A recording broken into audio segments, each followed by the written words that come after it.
Tatlong tips para tumaas ang kita nyo sa negosyo. Ang videong ito ay para sa mga negosyanteng na momoblema paano patasin ang sales nyo sa negosyo. Tapusin nyo tong videong ito para garantisadong tataas ang kita nyo sa negosyo. Hi! Ako nga pala si Jan Senas, dating OFW na ngayon ay online seller na dito sa Pinas. Ito ang kwento. Last year lang nung nagsimula kami sa aming shoe store, ang laki ng problema namin kasi nakakabenta lang kami ng 10 pairs per month. Alam mo yung sa isang week, puro zero. Tapos sa susunod naman, zero na naman ulit. Tapos benta, tapos zero na naman ulit. Yun yung problema. Hindi kami makabenta. Kaya winwork out namin ni Mrs. para masolusyonan yung problemang yun. At sakto, na-figure out namin yung problemang yun. Nakakabenta na kami ng more than 10 pairs per month. Hindi ko na sasabihin sa inyo kung ilan yung exact figure, basta tumaas yung benta namin. Tip number 1, establish online presence.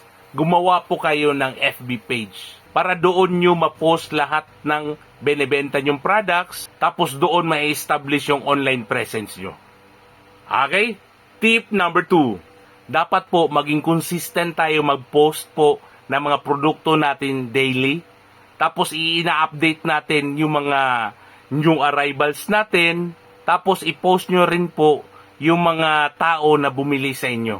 Tip number 3, kailangan nyo mag-live sa Facebook page nyo para ma-attract yung mga potential customers mo at para updated sila kung ano yung mga benebenta nyo. Kasi hindi pa tayo kilala nagpapakilala pa lang po tayo. Kasi naniniwala ako na kailangan nating i-innovate ang ating negosyo. Ayaw ko kasi kayong malugi mga boss.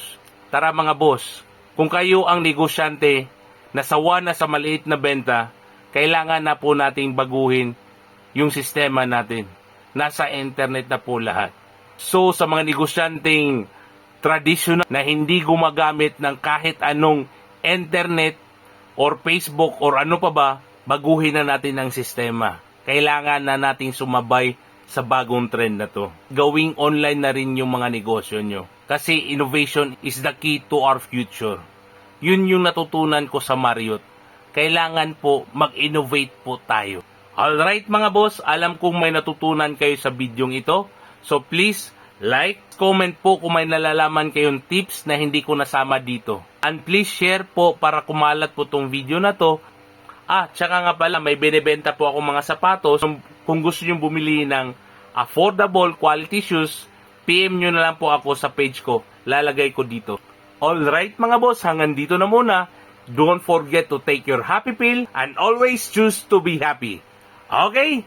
Hanggang dito na muna mga boss. See you and God bless!